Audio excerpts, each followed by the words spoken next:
McDonald's Edge 4006 here, doing another cooking video. Today I'm going to show you how to make a Tex-Mex traditional dish called Milanesa. What Milanesa basically is like a chicken fried steak, Tex-Mex style.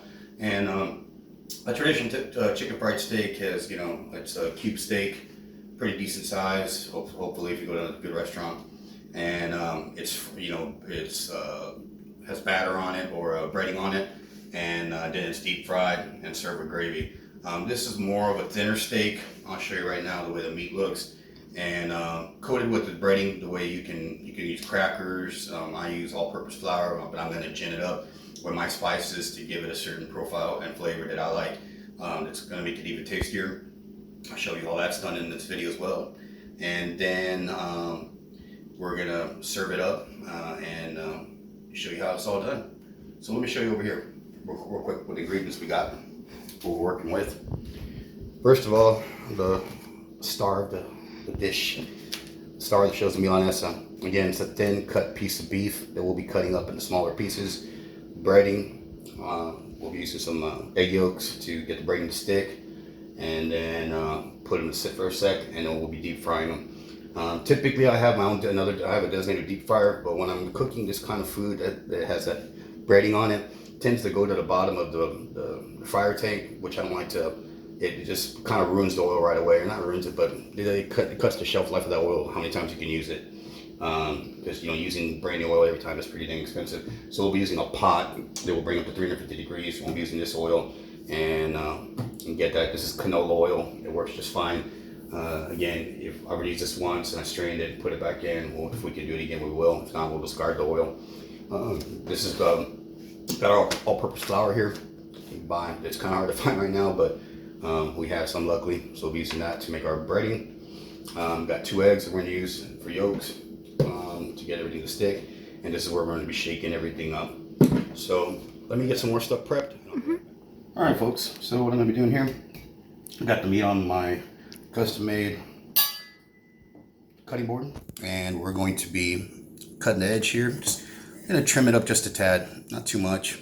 The small fat that it has will usually render, but my family, they're a little picky about big pieces of fat on the meat, so I'm going to trim it up some, and then we're going to cut it into pieces. It doesn't take too long.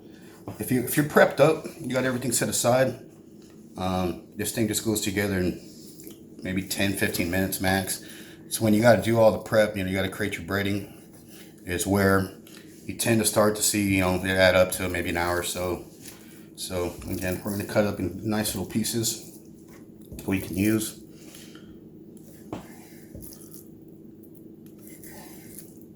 It's good right there. It's good right there. That'll give us another third good piece right there. There's 3 little steaks we'll be having. There's another one.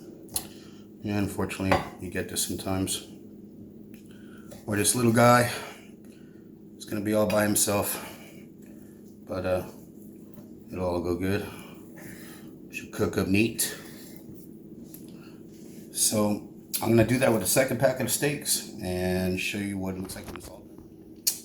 All right, guys, check this out. Got the meats all cut up, proportion as best you can. It's important when you're buying the meat, you're trying to look for stuff that doesn't have a lot of fat or more fat lines than meat, so you can get some clean cuts. So we got that all cut up. Next, we got to make the breading. So let me show you how that's done. Okay, so we're gonna get we got a 1 cup little deal. We're in that all-purpose flour. So kind of make this up every time, proportionate to how much food we're cooking. So I don't have a solid recipe of how much we're going to use every time, but let me show you what I'm going to do. I'm going to start with 1 cup. I think 2 cups going to do it. The neat stuff about this is, if you don't use it, you can freeze it and use it next time. So we got 2 cups. That's plenty. So 2 cups is going to cut it. Okay, well, I'm going to show you some of the stuff that we're going to mix with this all-purpose flour to get our breading. You're going to see on these cooking videos, you're going to see a lot of the same ingredients because it's a lot of the stuff that I use. Comino, cayenne, garlic powder, onion powder, staples of a lot of stuff I cook. Now people would say, hey, maybe that makes all your food taste the same.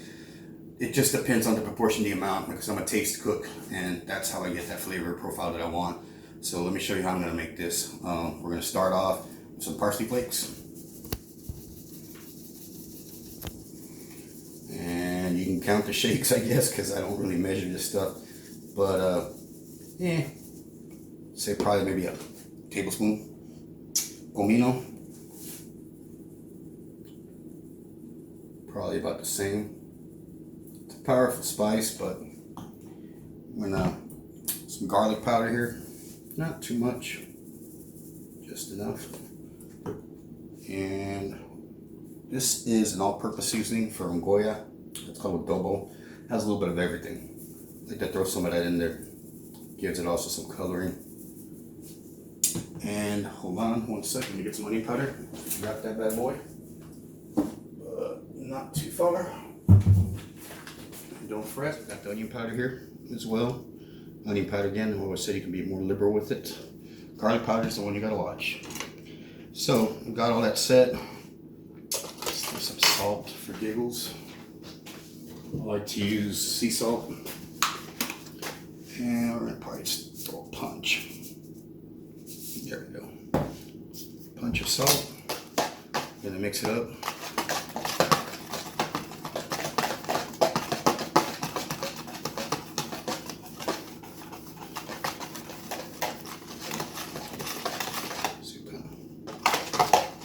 They sell stuff that's mixed. There's one I like to use called Louisiana something. Put some cayenne, forgot. I like some heat in my stuff. Some heat in the food. Not crazy, but just about a teaspoon, I guess.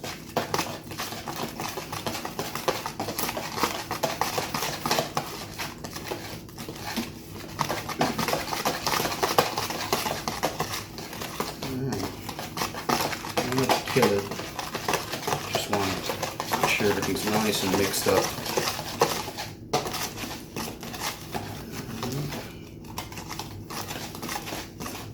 Looks like we're done there. So let me get some eggs, beat a couple eggs real quick, and then we just go to the next process. Okay guys, so I'll show you the next step right here. We're going to grab the meat, gonna dip it in the egg, a yolk. And then we're going to toss it in here. We're going to toss several pieces. Start off, all you got to do is let it fall in there. Let it get wet once. Toss that in there. The next one, we're going to do about 3 right now. Getting ready. Again, let them get in there. Toss that. And let's see if we can do a small one, guy.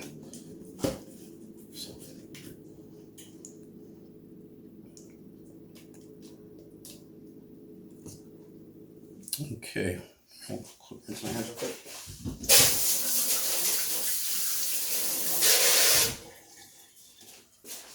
So put the lid on this guy, and here's nice and sealed. Just give it a couple nice tosses.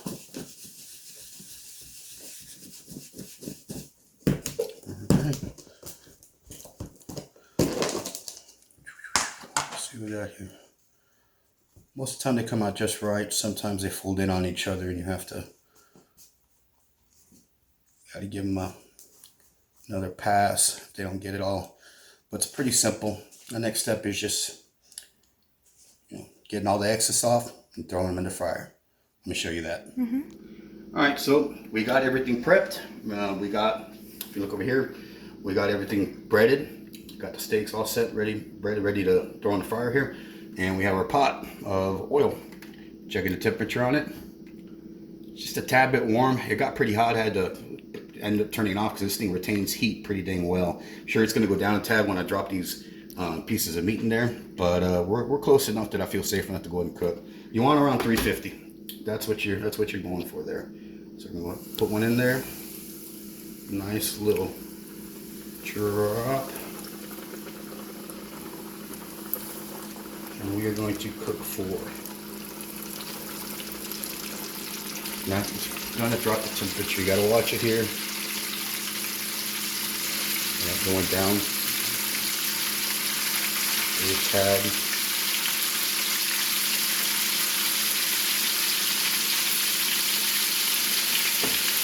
Remember, rule of thumb is never put too much oil. You never want to go past these rivets, just like water. Oil starts spilling out, especially you got a gas flame, starts popping out. You can make a big mess real quick. So, rule of thumb is when these things start to rise, that's when they're ready. They don't cook more than 2 minutes max. The thin pieces of meat that are, that cook rather quickly. And we don't want to overcook them either. They're going to become dry in the middle.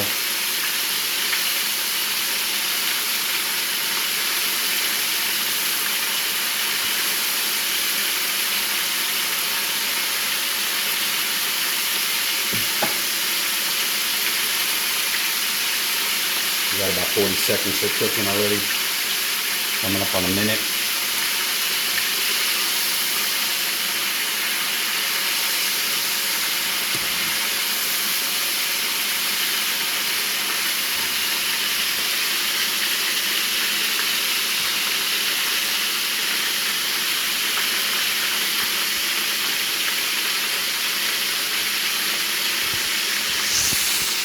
It's coming to the top.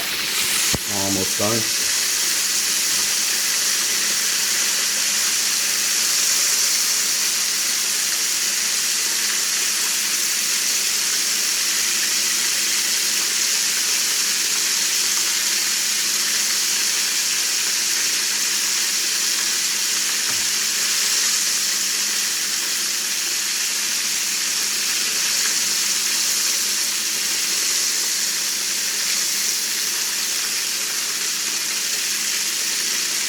Alright,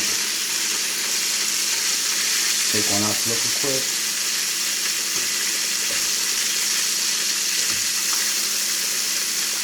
Want a little more color on them and then they're ready. Temperature.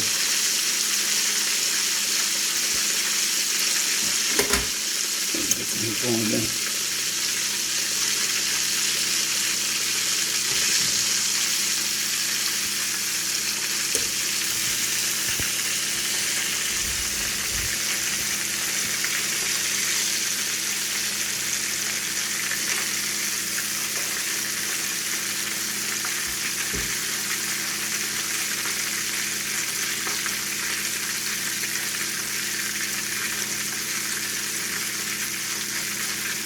Okay, let's take these out.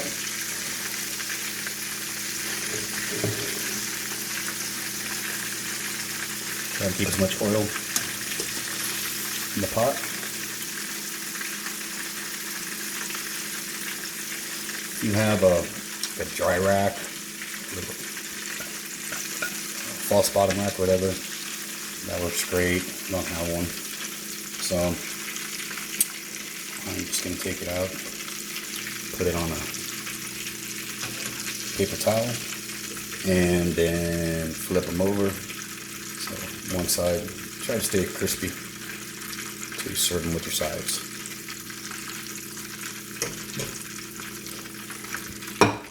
Alright, so I'm going to repeat the process and we're good to go.